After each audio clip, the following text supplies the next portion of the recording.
Welcome everybody to this section of our PFN Live show where we are talking about the Marvels. We're going to be giving you our quick, probably non-spoiler thoughts, giving you our score out of 5, and then I think there's going to be a lot of spoilery things that we're going to want to dive into here, particularly post-credit scenes, particularly end of movie stuff. So be warned there. But first and foremost, The Marvels, directed by Nia DaCosta. It's the 34th film in the MCU. TJ, what did you think of this movie? So I will say The Marvels. I enjoyed it. I liked it. Didn't love it, but I think it is far from the worst MCU movie that I feel like it was being made out to be. Uh, you know, at those screenings that were, a couple days before the actual release. Mm-hmm. I think obviously where it shines is the chemistry between the three. Miss Marvel, Monica Rambeau, and Captain Marvel. I think all three actors do a great job. I think there's a ton of jokes that hit, some that definitely don't at times, but definitely enough to really work. I think the villain is unfortunately the weakest part of the movie, and that's kind of a trend lately, I feel like. Mm-hmm. And it's not anything to do, I feel like, with Zaw Ashton, and maybe a little bit with her. I don't know. The voice really got me. I was like, Yeah. I don't know what we're doing with the voice. I think that's probably more direction. But they really didn't do her any favors with the material they gave her. Um, Obviously, Kamala Khan and her family are also a bright spot. The I guess I'll say dancing, singing planet was probably a very low point as well for me. I'd say up to Oh that man. point, I will say up to that point, I was like, I don't know what everybody's problem is. I was like, Yeah. this isn't bad. I was like, it's pretty good. Mm-hmm. Um, and something that really stuck out to me, and I'll stop here and then I'll let you go. But was that I don't know what I felt like the editing was really off in this movie, and and for me it wasn't during the fight scenes Mm-hmm. where you'd think it would be. It was everything else. Where I don't know if we're like there was one part where and Carol's on the ship talking to Fury. I think it's when they're kind of going back and forth.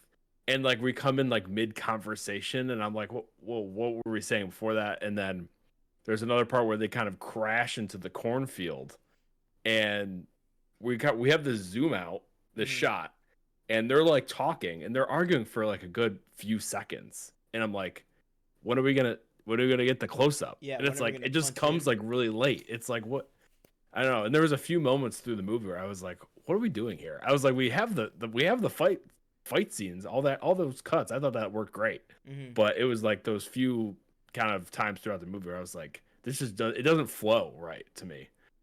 Um, but yeah, I didn't I didn't love it. I liked it, but I think it's far from the worst MCU movie. Mm-hmm. And I'm going 3 stars on this one, 3 out of 5. Nice. Wow. I really thought that you were. What am I gonna say? I don't know. I feel like you are. I mean, it's like you said with your score. You're just right on the line of good.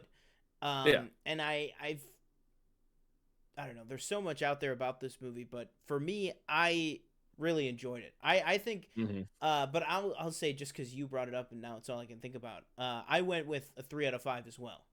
Okay. But I do think I liked it maybe a little bit more than you did. Yeah. I'm sure when we get into spoilers, or not even necessarily spoilers, but when we start to break down some specifics, I think maybe I will, realize that I like it a little bit more than you do.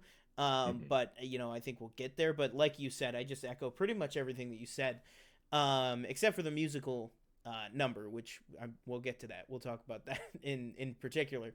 But I thought the cons were fantastic. I thought particularly Kamala Khan, Miss Marvel, Hmm. Iman Vellani is easily the bright spot of this movie. But that being said, I don't think that's because Brie Larson or Teyonah Parris are at all dull or weakened by that. I just think that it was three really good, solid lead performances from all three of them. I think that some of them have more to do than others. I think Monica probably does get the shorter end of the stick when it comes to story. Maybe not necessarily action, though. I think she does get a fair mix of the action with the rest of them. But in terms of importance to the overall narrative, it was more like Carol was the complete driving force of the story, and then Ms. Marvel was just literally pulled along, and then Monica was there only to kind of be there to talk to Carol, essentially. But that being said, I still like some of the things they did. And yeah, another one that you didn't mention was, and maybe this will be another sticking point between the differences from what we think, but I loved Fury in this movie. I loved Nick Fury in this movie. I loved what Sam Jackson did. I loved how they wrote it. I did not have any sort of problem with what seems to be a lot of people having an issue with, oh, this feels nothing like he did in Secret Invasion. And yeah, just to speak to that real quick, and I think this is after watching it, I get what they were saying. It didn't bother me as much, but I also think that probably has to do with I think this was supposed to come out before Secret Invasion. Yeah, I think it was. So yeah. that disconnect kind of, in my mind, makes sense. Yeah, and I know there was like some people, like particularly Roca, like John Roca, his review. That was a very big sticking point with him, to where he really kept coming back to it in his review. That it was just like, well, if they had to change the release order, that shouldn't matter. I'm judging it on the movie that it is. And I'm like, well, they can't like reshoot all of Sam Jackson's scenes to now be like dour. You know what I mean? Like it just doesn't make any sense. But yeah, so for me, I gave it a 3 out of 5. I agree a lot with the editing. I said in my Letterboxd review, I said I feel like if you poked this movie really hard, it would like come apart like a 3D puzzle or something, or like a Jenga tower. That is kind of what it feels like. Honestly, the movie, it kind of feels like a Jenga tower that's halfway through a game. It's like this is something feels very like loose here. It's like a car driving down the road, and it's like, what's that rattling? And they're like, we'll be there in 5 minutes. Don't even worry about it.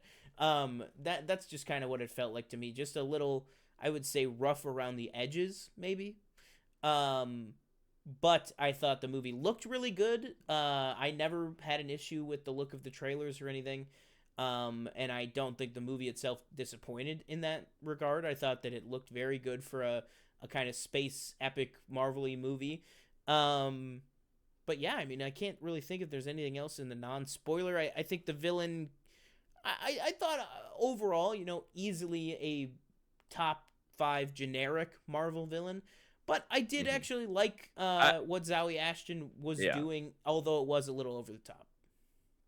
And I will say, and I was thinking about it too, I think after I watched it, I was like, and this is just something I think they might just struggle with for however long, is just post Thanos, Kang excluded, it's just, they just can't get a villain that is like you care about or understand, like Thanos was like, oh, I get the reasoning. I mean, obviously I'm against it, but like I understand where he's coming from and all this stuff. Yeah. Thanos was interesting, but ever since then it's been kind of like, I don't know, they got nothing for me, Yeah. I think I agree with that. But let's you want to get into spoilers on it? Let's do that, yeah. Let's hop into spoilers in 3, 2, 1. All right. So we are now full spoiler warning. I would say if you, for some reason, have only watched the Loki finale and have not seen the Marvels, and you are worried about being spoiled for the Marvels, come back in, maybe 20 minutes, or put us on mute, whatever. We'll wave our hands again. But from here on out, it is full spoiler. Everything is open. We'll probably say spoiler warning again before we talk about maybe a post-credit scene. But that being said, I'm going to leave it up to TJ wherever he wants to start first. We could even start with the post-credit scene or the final scene of the movie, whatever. I don't want to start there yet. Let's talk about the rest of the movie. Let's talk about the musical. Okay, we'll talk about the musical. So for me, Hmm. I actually think, and I felt very heard and seen on the Geek Buddies review that they did, that I think it was Michael Vogel felt the same way. I actually don't think they went far enough. I Hmm. think that part of the thing that, because I enjoyed it, I enjoyed the musical Planet, but to Hmm. me it did feel a little disjointed, and I actually think that for me the reason is I think if you they kind of cut it off too soon. They do kind of this little like welcome dance parade Hmm. song, and then they like sing their like announced entry, and then as soon Right. as you start talking to the prince, they go right back to talking regularly. And so I was like, I thought that if they were gonna do that, then do it. Like, go for it. Hmm. Like, make it interesting. Make an interesting situation where, like, Monica or Kamala has to like talk to someone, and Carol's not there, and they realize, oh, these guys don't even understand what I'm saying. I have to sing it or something. Right. Um, I did also think it was kind of weird to just have it be Carol that sang with them. Why kind of bring up this whole thing of singing if you're not really going to do anything majorly interesting with it? But Hmm. that being said, because my only real complaint is that they didn't go far enough, I don't really have an issue with what there was there. But what did you, or I how did just it hit thought it you? was a weird kind of thing. I felt like, and that another criticism I feel like that you see a lot was this movie's trying to be a lot of different things. Mm-hmm. It seems like, and it's like I said, they were on a pretty consistent basis. I felt like leading up to that moment where I was like, I don't see what everybody's complaining about. I'm having a relatively good time. Yeah. And then when we get to that, it's just kind of like a complete 180 on what the movie is trying to do. And to kind of introduce this thing where it's like, well, yeah, Carol got married off screen, kind of, but not really. And it's like, I forget what they call it exactly, or like it's like almost like a situationship type thing. And Yeah. Oh, they said a now marriage we're of gonna, convenience or whatever. yeah, Yeah. now, but they only communicate in song. But actually, the prince that I'm married to, he's actually bilingual, so he could just speak English, and he's on screen for like 2 seconds and then he's gone. And we'll probably never see him again. Yeah. I would be shocked, but it was just all kind of weird and jumbled. It just didn't. It felt like it was in the wrong movie. Um, yeah, I don't know. It just felt really out of place to me. And at that point, I was kind of like, okay, I see what people are talking about. Yeah. Um, and I don't know. I felt like I found myself trying to like find my footing after that. Basically, like what are we doing here? Mm-hmm. See, I thought I just liked it. I liked the concept. I do Right. think that it was a little out of left field, but and I did think it was again. I just think it was weird, and whatever you want to believe that's out there talking about this movie. There was a report that I guess the musical sequence at one point was like 25 minutes long or Yeah. something, which I also don't see how that was possible that they were going to do 25 minutes of singing. That sounds a little crazy, but um I do agree that it's kind of there, and then it just like ends, and we Hmm. don't really get a lot of time with him, with the prince himself. But then I do think it goes into, and we can kind of transition here over to talking about the action. It does go almost right into an action sequence, and that's another thing that I think we should talk about this movie is just in general how fast this movie moves. Hmm. It moves very very quick, and just saying that now, I actually just realized where does this stack up for you against like the editing and the pacing in Rise of Skywalker? Because now that I just thought like said that out loud, I forgot that that movie also kind of infamously was known for just kind of moving at a breakneck pace, at least for the first Yeah. half. Um, but I feel like even though this editing also felt very fast, almost too fast, I still think that for me the editing was a little better and a little more managed in this than that movie. Yeah. Not to directly compare it. I'm just saying like Yeah. I mean, reminded I'd me of have it. to Yeah. rewatch Rise of Skywalker. I never felt like I was. Again, this was however many years ago, 2019 when it came out. Mm-hmm. I don't recall feeling rushed. I think there was definitely way more issues with that movie than the editing or the Yeah. pace of it. Um, but yeah, I agree with you. I thought this movie again, I had those little kind of qualms with the editing and where we're cutting and all that stuff, but I thought the action scenes were really, really good. Yeah. I thought the choreography, maybe maybe you leave the final battle out of it. Yeah. We're just in that Yeah, and room, I saw some but people going the opposite way, saying that the action got better as it went along. I thought yeah, easily the best action was the house and the space station at the beginning when they were yeah, originally switching.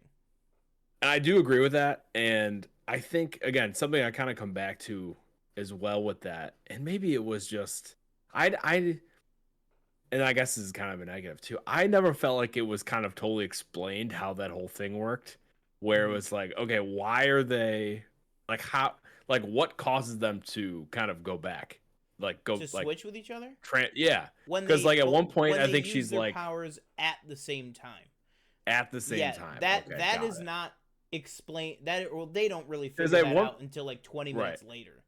one point I think Carol says like, "Oh, I like used it too long." I thought she says at one point where I'm like, "Oh, so is it like a timing thing?" But if you're saying like if they use it at the same time, that makes more sense Hmm. obviously. Because I couldn't quite figure out like what. And sorry, one other question. Maybe you have the answer to. Maybe you don't. What causes? Is it just like what if all three of them do it at the same time? It's like they all switch. Yeah, then they all switch. Okay, I Yeah, got it. Okay. yeah, Because the times where I was like only two of them would move, and I'd be like, but I was like, shouldn't they all? But whatever. yeah, That explains it better. yeah. Um, No, believe me, yeah. but I yes, I didn't really. I kind of like knew it in the back of my mind, but then I kind of yeah, after the movie because I had those same questions where I was like, well, how come only right, two did it that time? right, But this time all three did, and but this time it was in yeah, a different order. And then hmm and then I thought as soon as and I just told you that, but once you start thinking about it, it's like okay, so that kind of introduces the element of that means that's how they control it. They go, okay, hmm Monica and Carol go, Kamala right, and Carol go, like So right. I think they can. That's kind of a better Yeah, and explanation on how they honed it in.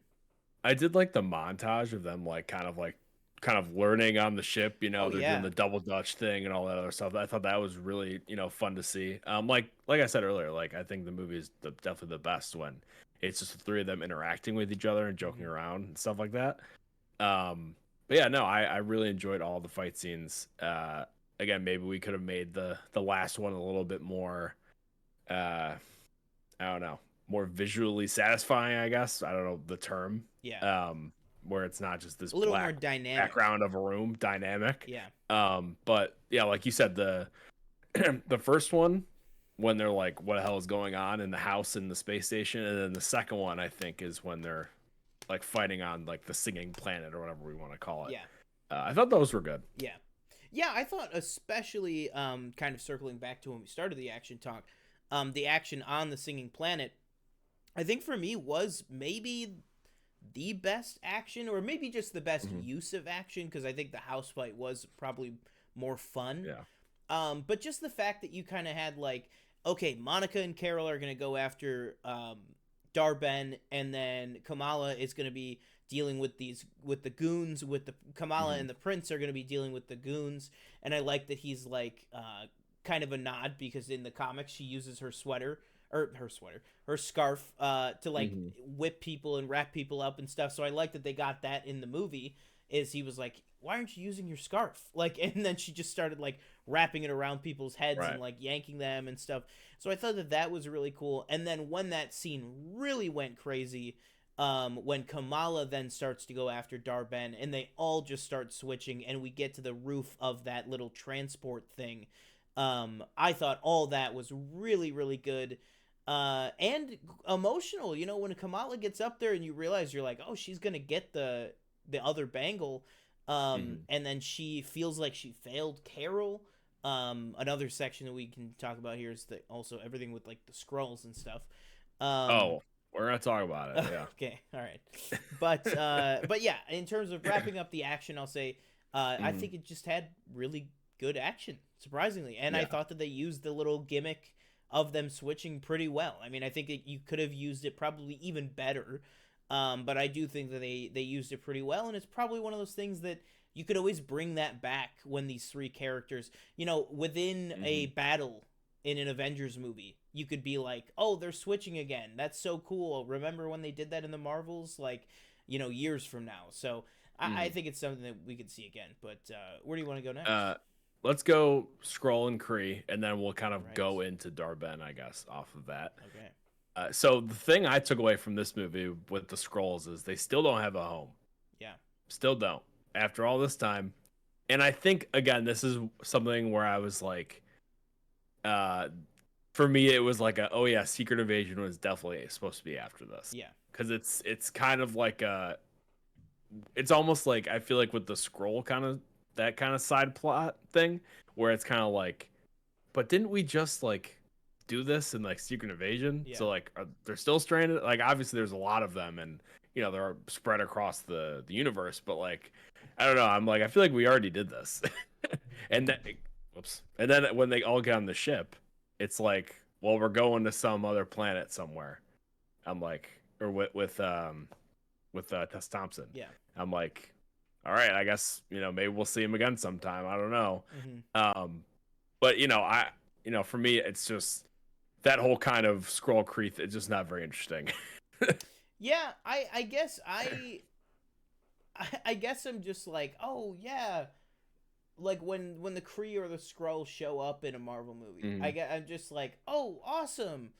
But I guess if I really stopped to, and then obviously leading up to Secret Invasion, you're like, well, the Skrulls are cool because they're gonna have Secret Mhm. Invasion. That they're gonna do Secret Invasion one day, so the Skrulls are very cool.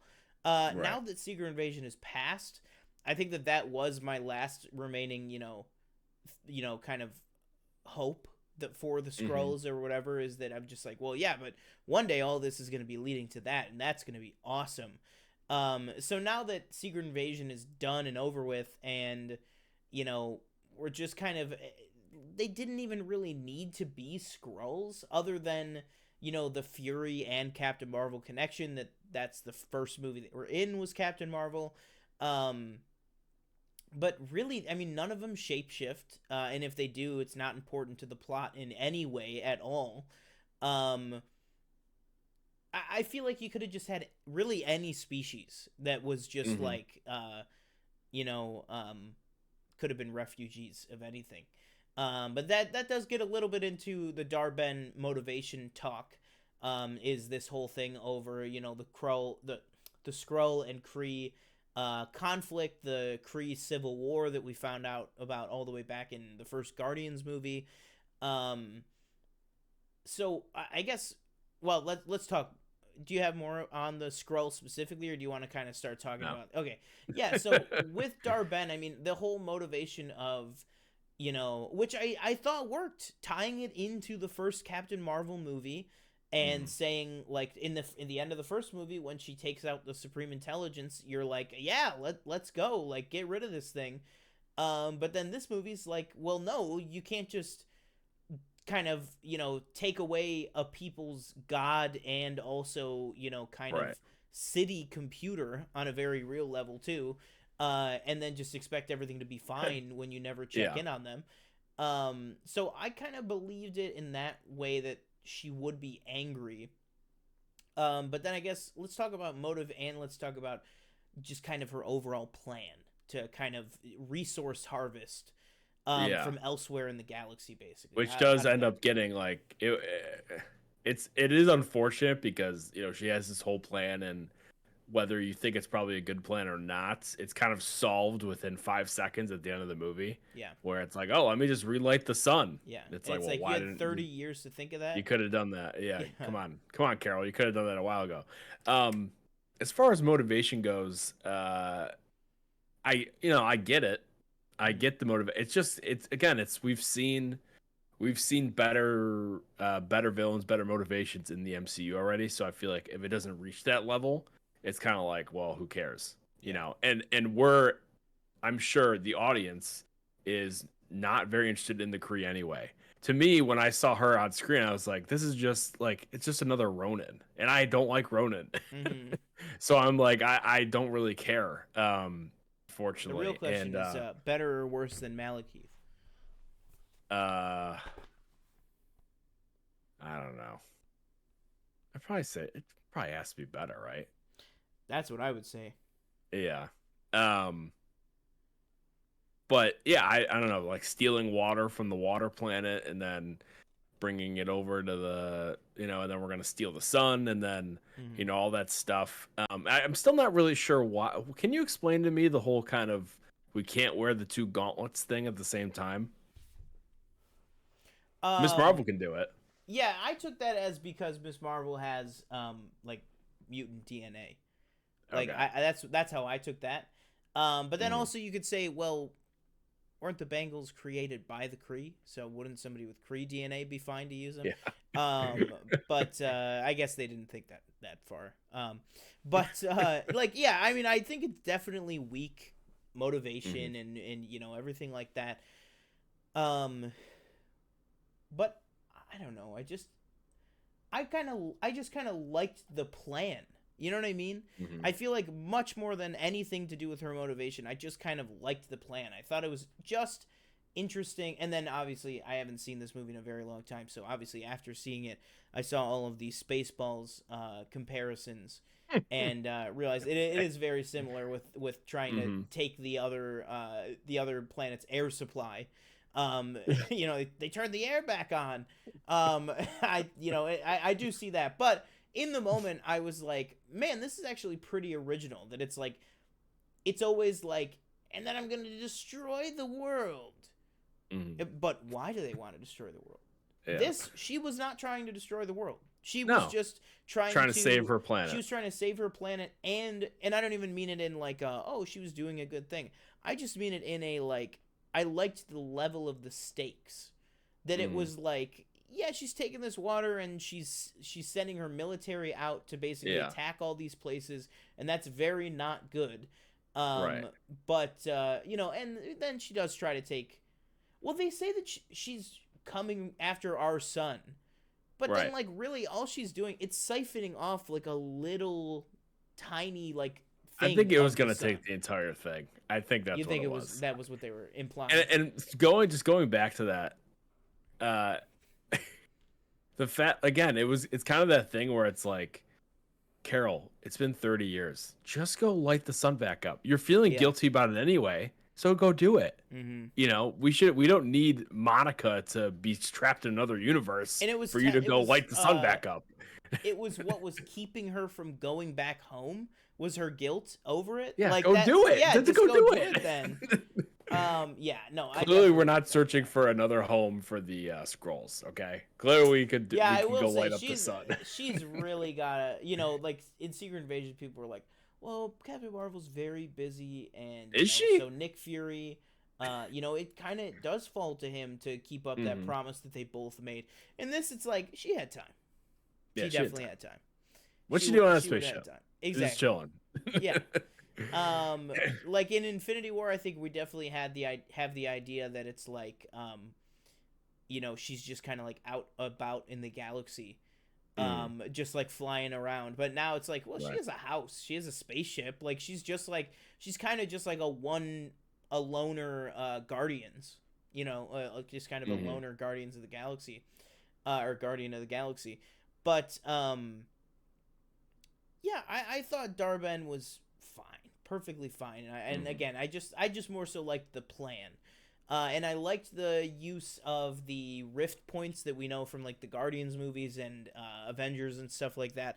I really liked that, how they kind of brought that element that we've known from the MCU but made it a very specific thing to this plan and this movie is, making them. I like the bit of lore that we got that basically the people that originally created the Bengals used the Bengals to make all the jump points, and that they kind of like mapped the stars using these Bengals. I thought that just kind of imbues Kamala's Bengal with like even more kind of like intrigue for me. Yeah. So, as we move away from Dar-Benn, we'll talk about, Fury, and we'll talk about the cats as well. Oh yeah. But a question for you, speaking of the Bengals, does Kamala actually need them? Because there is one point, I swear, at the end of the movie, where she does her powers without them. Yeah, so I'm like, does she even need them? No, I don't think so. Okay. Yeah. Was that established before? Am I wrong? It's the whole like, you're a mutant. And I think Right. maybe the whole reason that he said that, because I think I'm now trying to think back to Miss Marvel, which was almost 2 years ago. Yeah. Her friend, remember, Jeez. he's like, I didn't understand. I want to say maybe she even uses it without the bangle in that show. Oh, okay. Because Yeah, maybe there's she a did. reason that like he says something like, it just didn't make sense to me why you could still use it even without Yeah, the didn't bangle. make sense So to me either. yeah, so I looked it up, and you have a mutant Mm-hmm. X gene. Yeah. Whoa. So I think that was the idea, but she absolutely does use it without the bangle Yeah. because I she think. scoops them all back with her giant hand. Yeah. And she brings the bangles back in. I don't know. I think to me, it's a thing when you say it's like, oh, she's a mutant, and I feel like to me, when you say mutant, it always means you have something physically about you that's different. Whereas this is like where I'm just transforming this matter, that's not really it's or light, right? That's what she's like Yeah, kind of light. manipulating. So it's not like a physical thing, you know what I mean? So I think that's kind of where it gets me.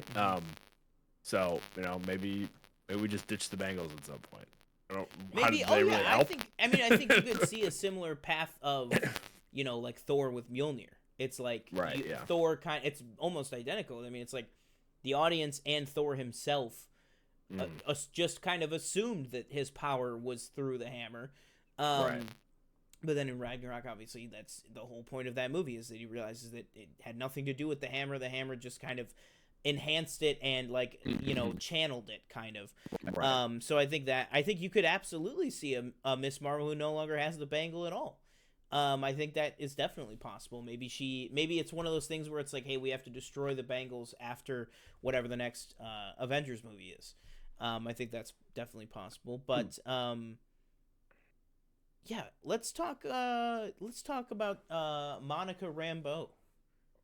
How'd you feel about Teyonah Parris, Monica Rambeau in this? Let's talk about like going with Monica. Let's talk about the kind of conflict as well, I guess. With her and Carol. Yeah. So yeah, I agree with you, Teyonah Parris. I feel like maybe she was a little shortchanged in this movie. Maybe not enough to do. But I think what she, when she was on screen, I thought she was great. Glad to see more of her after WandaVision. It's been a long time. And I'm very interested to see where her character goes after this movie ended. As far as like the argument between her and Carol and that conflict, I liked it, but at the same time, it's like you have that in your mind where it's like, okay, so what kept you from coming back was that you felt guilty about taking away the resources from the Kree, but we already solved that at the end of the movie when Monica is stuck in another universe. But Carol, you could have done that like 5 minutes after you destroyed the what's it called? The Supreme Intelligence. The Supreme Intelligence, and you could have came back. Yeah. So like, and I also do feel like maybe it was solved a little too easily. Like it was like one conversation in the beginning of the movie, and then we don't really do anything with it after that. Maybe except like the memory thing. Yeah, and then I want to hit the memory thing too. Yeah. Right, and then it's kind of solved in this like kind of quick conversation in this field. Yeah. And it's like, I think there's more there. There's more to kind of discover and talk about. So I liked Teyonah Parris and I liked her performance, but it was just kind of like that conflict wasn't quite all the way there for me. Yeah. Yeah, and I do think that that's again, another ding on the movie, another negative is the editing and the pacing. It just feels like there was richer moments and like kind of like deeper moments to be had with these characters that we just kind of didn't get. That being said, though, let's kind of on the topic of Monica and Carol and everything, because it's a big part of it. Let's talk about what did you think of that memory scene where like, because a lot of I'm telling you, man, for the life of me, I sometimes think my brain is just different than everyone else on the planet, because I go on Twitter and people are saying that's horrible that she violated her memories. And I was like, I didn't see it like that. I didn't even see it like that at all. Because, and I know I have seen other people go like, well, they willingly put on the devices. I took it more like Carol had never done that with another person. So I Mm-hmm. think Carol was just like, oh, Maria. And then I think it just like spirals. I don't think that Mm-hmm. Carol is like, I need to go deeper. You know what I mean? I think it was like a kind of, she just started living in it, and like they just all started coming up. You know what I mean? Mm-hmm. But how, what did you think of that scene, and how did it work for you? I liked it, and I thought it Yeah. was pretty effective in kind of furthering just kind of all three of their connections, I guess. Because we also Yeah, saw I'd agree Kamala's with you in family that. and Pakistan and everything like that too. Yeah, I would say I liked it. Again, it's kind of at the end of the day, it kind of is just like a recap Yeah, yeah, that is where true. it's like, oh, Yeah, there's a remember this is what lot of. happened in Captain I Marvel. was like, damn, they really shot WandaVision and Miss Marvel well, because Yeah. those shots from the show look good on Mhm. the big screen. Right. But yeah, I was fine with it. I never thought of it as like, oh, I'm invading, this person's memories or anything like that. Mm-hmm. Um, Maybe that's me not looking at it that deep, I guess. I don't know. Obviously anybody can see it any way they want to, but um, yeah, to me it never kind of came off that way. Uh, but I do get like Monica's like kind of, you know, I don't know what the term would be, annoyance, I guess, with it. That does make sense. Mm-hmm. But again, like you said, they put those on willingly, so it's like I don't really know what you expect. Yeah. Yeah, and again, that just kind of leads into that scene that I did like, and that you said you like too. That the bonding scene with the double dutch and the doing all Mhm. that. I thought that those types of scenes, when it's just the three of them together, is when this movie is like singing. No pun intended. Mhm. Actually, I didn't mean that. But it really is the best parts of this movie, and to me, I guess, and I don't want to speak for you. I mean, you can let me know what you think about what I'm saying here, but for me, I just think it's like, listen, man, this is a three-hander, and if the three-hander works at the core of the movie, I can forgive a lot. You know what I mean? Like, same with anything. Like, Mhm. one of probably the not worst movies of all time, but not a great movie. Two Guns with Denzel Washington and Mark Wahlberg. That movie is horrendous, but they are fantastic together in Yeah. it. And so, I can forgive a lot with some great performances. And I think, let's transition to the woman herself, Brie Larson. I thought this was easily her most likable. Not that I ever really disliked her, but she did feel like kind of a distant character in really Mhm. all of her previous appearances. Um, but in this, to me, she felt more in line with the character that we saw in Shang-Chi, and with the character that we saw in what was the other one that she popped up in? Oh, and in the end of Ms. Marvel. Mhm. Both of those post-credit scenes back to back, I was like, whoa, she's like kind of like, not bubbly, but like she's just very like rambunctious, I feel like. And she is definitely that in this movie, and in the first movie of hers, and kind of in Endgame. She was just very stoic, quiet, very kind of stern person. So I thought that they kind of gave her a great Lightened her up a little bit. personality. Yeah, a great Mhm. personality development, and I thought that they almost kind of like Ragnarok with Thor, going, oh my God, Chris Hemsworth is kind of a funny guy. Brie Larson is kind of a, not a weirdo, but just like she's kind of like funny. Like she's just Yeah. very like quirky, I would say. That's the word Mhm. that I was looking for. And I think that they finally wrote that into Carol. And I thought it was the movie was better for it. So how did you feel about Carol in Yeah, this I'm with you. I movie? thought this is probably her best movie playing Captain Marvel. I never really had a problem with the character. I always felt Mm, like her playing the character and Brie Larson in general just always got the most unnecessary hate in the world. I mean, I absolutely, yeah. think I think anybody playing a character and people like hating on them personally is the most over the top thing Yeah. ever. But I feel like, Brie Larson definitely out of anybody in the MCU, I feel like probably gets it the It's worst. the same as Daisy Um Ridley. I mean, it's literally just yeah. the same. Yeah. Yeah. But yeah, I really enjoyed her performance. I thought again, like we keep saying, the three of them on screen at the same time, definitely hands down best parts of the movie. Yeah. But even like, like even not the best parts of the movie, like again, the singing kind of the dance scene, all that stuff, that worked as well as it could because she seemed like to me that she was having a good time. And even again, her and I feel like Iman Vellani too have really good kind of playing off jokes with each other and stuff Yeah. like that throughout the movie that I thought worked Which is really like well. so necessary to Yeah. the future and the dynamic between those two characters. And Mhm. so for me, it's like, Thor 1 is good.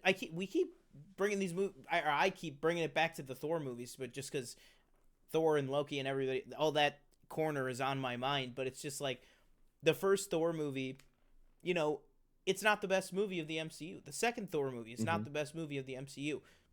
But every time they kept kind of getting closer to what it should be, essentially. And I feel like they are doing that in this, where it's like now I'm so confident that the next time we see these two or these three together, it's going to be even more fun, and it's just going to be a new dynamic. I would love to get to the point where maybe, the Ms. Marvel, Captain Marvel dynamic could be like, Tony Stark and Peter Parker. I know that's definitely not the most popular dynamic in the MCU. A lot of people hate that. I'm not a fan of people. I'm not a fan of the people like, okay, Miss Marvel, are we done? Does anybody sick of this, like her fawning over Captain Marvel already? Like, and people other people on Twitter brought up like, it's like, was it a problem when Spider-Man did that when Peter did that with Tony Stark? Like for however many movies that he does it, like movies, yeah. it's like, are you just saying this because of she's a woman or something like that, or do you actually have like an actual gripe? Yeah. I thought everything that she did in those moments where she was like, "Oh my God, like you're Captain Marvel. I stole your name." Like all that stuff. Like I thought that was really funny and worked really well. I liked it. Yeah, I liked. She was like, and just that I didn't even think about copyright until just now meeting you. If you want to send me a cease and desist, that's okay. Like that was all that stuff was hilarious. Iman Vellani was so good. I guess let's talk about Iman Vellani and Miss Marvel and the cons and everything. I think we've said kind of enough that Miss Marvel is a great part of this movie. So what's maybe like one of your specific favorite moments? And then let's talk about the cons. And then I guess kind of let's talk about the cons and then Fury, and then let's get into the post-credits. Yeah, we got to get and credits scenes. Yeah. For me, I think probably just going on favorite scene for the cons was probably when they're and let's talk Flurkin. Yes, and they do start kind of prominently, and then they kind of get pushed to the side a little bit. Yeah, as like the action later in the movie. Up. Yeah, but I thought maybe one of my favorite scenes was them kind of in, I think, Fury's office or whatever, and Goose is like with his tongue, or is it a girl or a boy? I don't even know.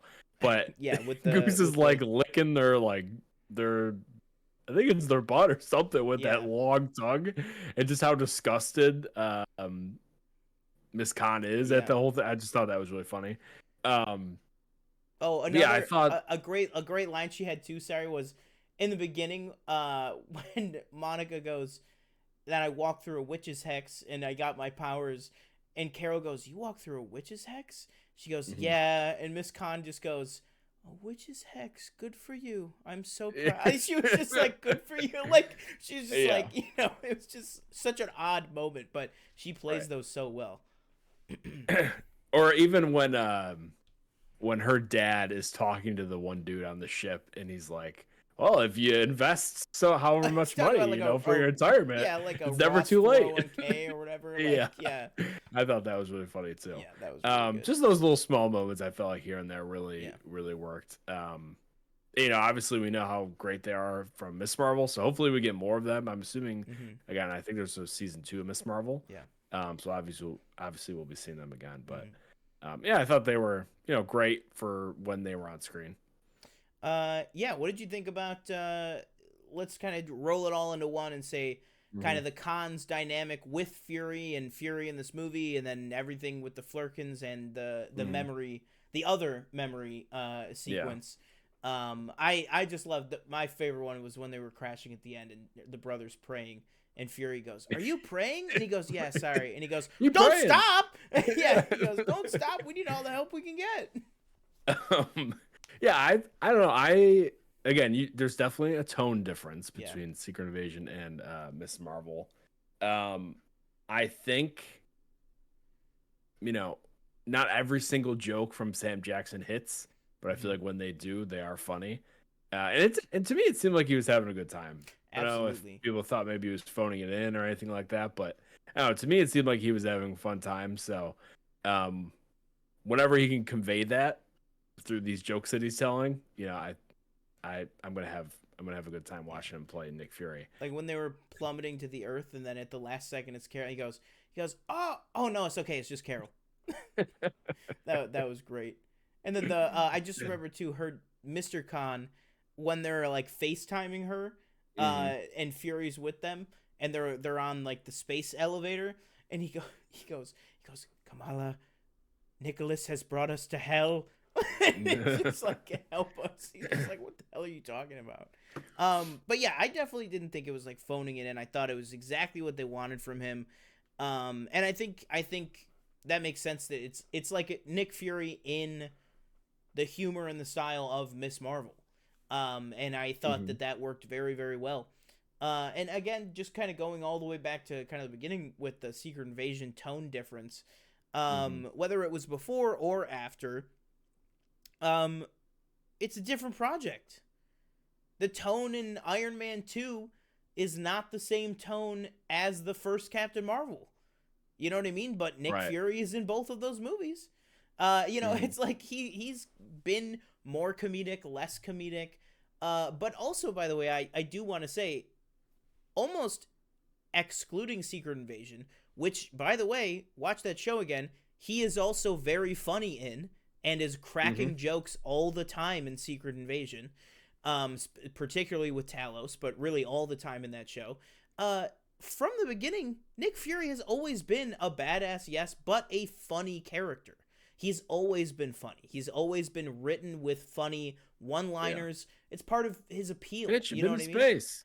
Yeah, exactly. Bitch, you've been to space. To Spider-Man. Exactly.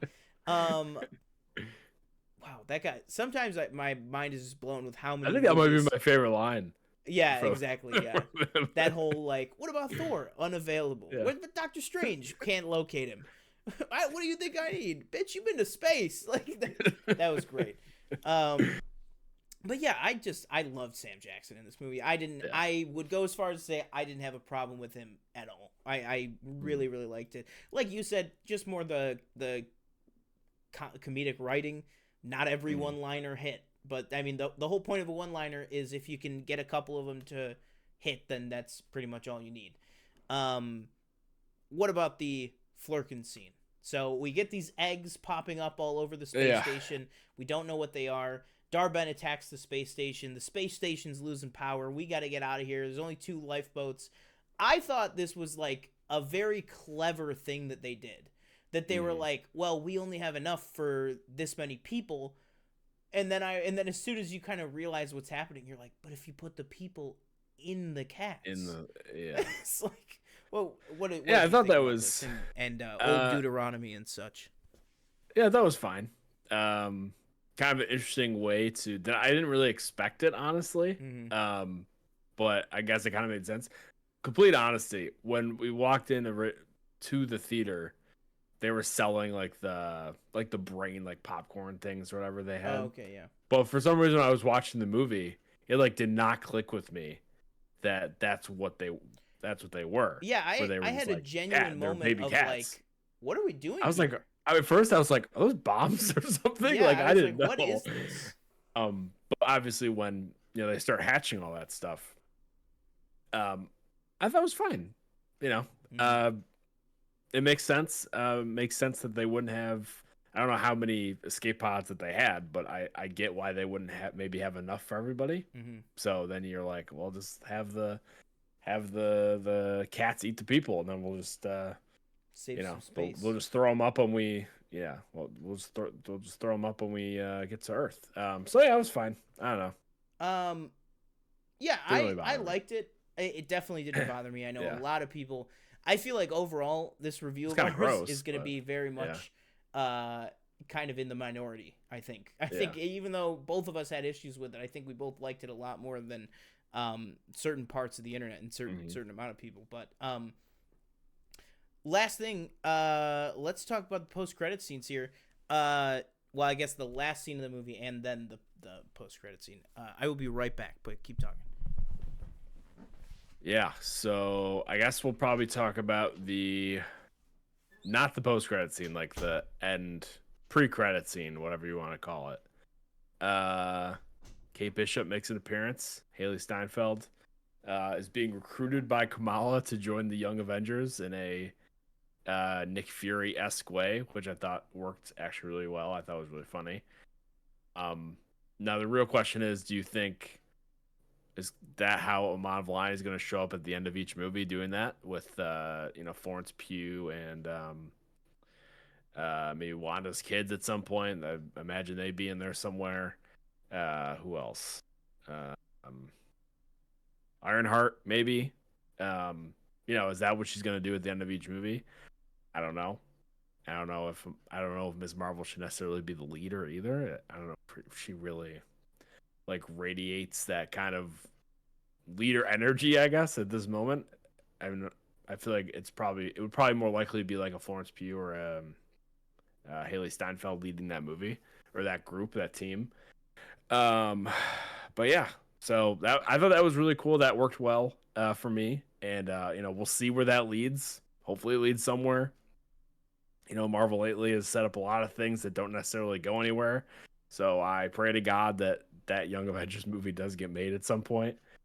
Um, and then obviously post credit scene, way, that was definitely obviously a big hype moment. I feel like for a lot of people, or not for a lot of people, for like everybody. I know definitely a big moment for Sean. Maybe one of Absolutely. your favorite parts of the movie.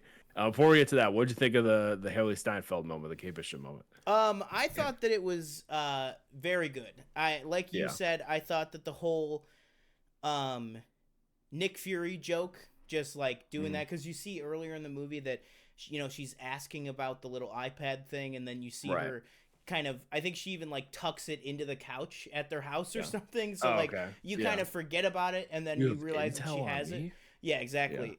Yeah, imagine how many more people they have intel on. Hmm. Um, like you were saying, all the people that you were saying, there's even like Isaiah Bradley, Yeah. or yeah, Elijah Bradley's grandson Isaiah, as like a young Captain America. There's a ton of people. They even name in the scene, Captain or Miss Marvel says, and I think Ant-Man has a daughter.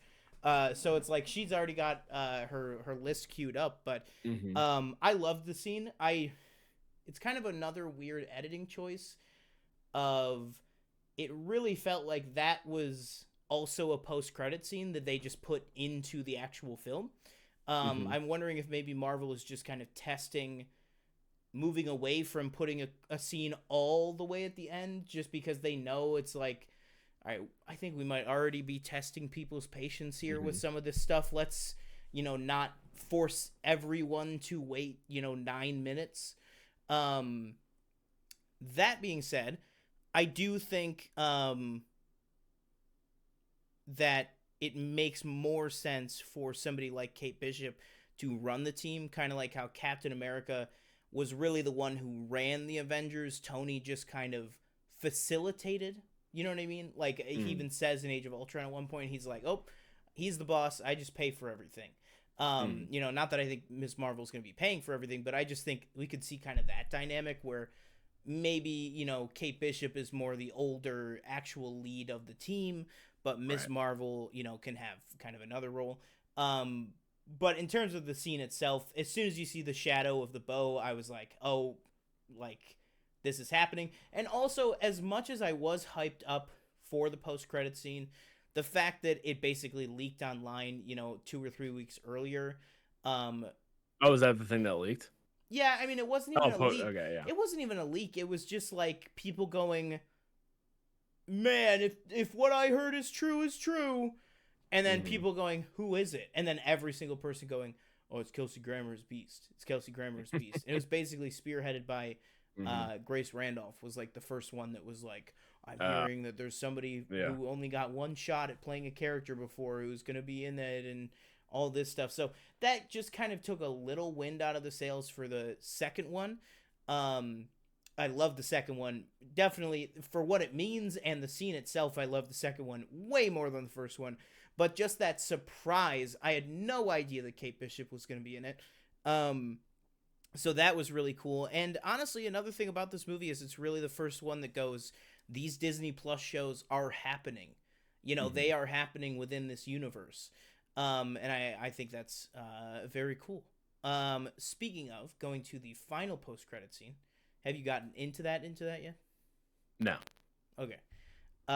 So we have again the end of the movie. We kind of breezed by that, but when the portal is closed, Monica is trapped on the other side, trapped in seemingly space or in Earth's orbit or something like that. And so the post credit scene, Monica wakes up. You see her mother sitting there, Lashana Lynch, who is back again for her third variant in the MCU already. Hmm. But she's back again, and she goes, "Oh, like she starts calling her mom and saying it's so good to see you," and she doesn't recognize her at all. And then I think she stands up, she calls for help or calls for somebody to come in, and then through the doors, just you hear that voice, you know, well, how are things going in here? Uh, and there it is. A slightly different looking, a slightly more comic book accurate, a slightly more X Men animated series Hmm. looking Kelsey Grammer as Beast more CGI than the practical hair and everything like that. I thought it looked good. I really liked just how like comic booky it looked while also still looking like Kelsey Grammer. Um, I thought that the blue fur looked perfect. I thought it looked the exact right shade. And then they have a little bit of a dialogue exchange, and Beast says, you know, we better get going. The professor wants to know her the results of her latest tests right away. Hmm. And then they leave the room. And when Beast moves his big shoulders out of frame, you see the Hmm. door to Cerebro right behind him. So we are in the X Mansion. Monica Rambeau is 100% in the X Mansion, in the X Men headquarters. What did you think? I mean, not only about Kelsey Grammer himself, but just you're a mutant, Kamala. You know, who's the other one? Oh, Namor. He has a Hmm. mutation. You know, this is not going, oh, I think your blood is mutated. This is the X Men in the X Right. Mansion in the MCU for the very first time. What did you think? And what do you think it Yeah, means? I was shocked. I don't know what it means, honestly. As I've said multiple times, I have not seen all the X Men Mm-hmm. movies, so I will definitely be catching up on those. But um, yeah, I was pretty surprised to see him, honestly. Obviously, it's kind of a sad moment at the beginning where she's like, "Oh, mom," and it's like she has no idea who she is, Mm-hmm. and it's really kind of a sad moment right there. Um, but yeah, seeing kind of Beast walk in there, and at first I didn't even realize it was him. Um, but however many years it's been, and obviously his voice changed since Yeah. then. But um, and I know you were hoping for a practical suit, unfortunately. Yeah, I But was they definitely did opt to go hoping. CG. Yeah, Yeah. but I think more than anything, I think changing that is just to be indicative of saying this is not necessarily that universe. That this is like a very Right. similar Oh, universe. okay. Yeah. Kind of the same way that like the Illuminati and Doctor Strange. It was Right. like the X-Men are in that world and Professor Right. X is on the Illuminati, but it's not the Professor X from Logan and stuff like Like the that. way I was looking at it was like they introduced this and it's like, okay, here's like the X-Men right here's your first taste of them, but it's like it's not going to be like our X-Men. Yeah, You know what I it's not mean? going to be Like like the it's going to new be MCU X-Men going forward. right. Yeah. It'll just be this other universe that obviously will they'll all collide at some point, you know, we'll Yeah. get whatever. But yeah, it was really cool to see. Obviously name drop Professor X. And yeah, I thought it was a good, you know, little introduction. Was this the do you know was this the thing that they like shot like however many weeks ago, or whatever it was, or was it No, the Haley Steinfeld thing? they well they couldn't Wasn't there have because there one was or the a strike. few months ago? It would have been the Oh yeah, strike. you're Yeah. right. So Sorry, whatever not they weeks filmed, ago. yeah, Yeah. whatever they filmed would have had to have been at least probably 3 months ago. So I would assume was probably a while ago. But I mean, also this film had a very long production. Right. So it's kind of hard to tell what it could be. But yeah, I just to close out, I really thought that the post credit scene was awesome. And I'm very excited for what it means. And I think just what it means is like if we really are, you know what I think it is, by the way? I think that the universe that we just saw with Monica in it, I think there's a very high chance that the comic book accurate Wolverine suit and everything like that we're seeing in Deadpool 3, I think there's a chance that that is the universe that the Deadpool 3 Wolverine is from. That this is some sort of, it's basically the Fox universe, but maybe it's basically the Fox universe, but everybody looks way more comic book accurate. So I think that is a very, very high probability in my opinion. But yeah, just to close out, I really enjoyed the movie. I thought it was perfectly fine. I thought it was very fun at times, even very enjoyable. I liked all three of the leads. I thought that Nick Fury was really, really good. I think it just comes down to some, and it does knock it down to a 3 out of 5 for me, but I think it just comes down to some basic building block things about movies that just like editing, pacing, maybe some of the writing, some of the directing. I think just it could have been a little more of a cohesive feeling experience, I guess is what I'll say. Yeah. Yeah, I pretty much echo everything you were saying. I think, when the three stars are on screen at the same time, I think the movie's like really good.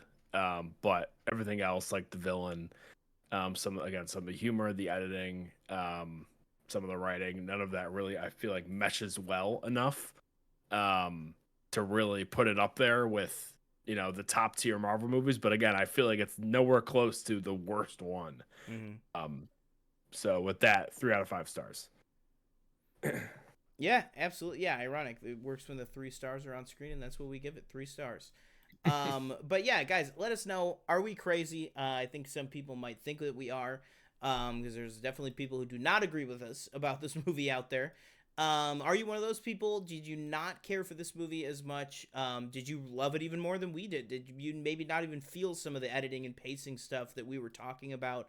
Let us know that and more down below in the comments. Make sure to like, comment, subscribe, and share this with a Marvel fan, MCU fan, whatever, maybe a Miss Marvel fan or a WandaVision fan like TJ. Finally getting a sequel to his favorite show. Let us know what you thought of the Marvels down below, and we will catch you in the next video.